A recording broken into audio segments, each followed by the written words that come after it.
How to solve 4 to the power x is equal to 40. Now I describe what is the value of x. First of all, 4 to the power x is equal to 4 times 10 or 40.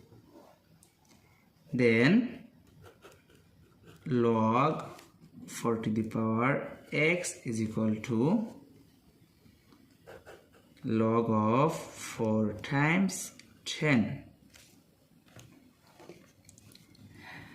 X come to the base, x log 4 is equal to log 4 plus log 10.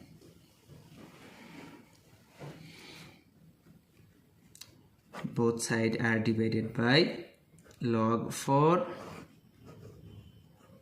log 4, log 4, log 4 will be cancelled.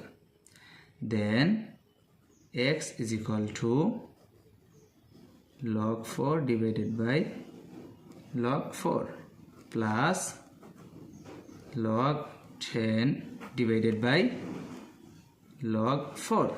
Log 4, log 4 will be cancelled. X is equal to 1 plus log 10 divided by log 4. X is equal to 1 plus log 10 base of 4. So this is the final result and this is the value of x.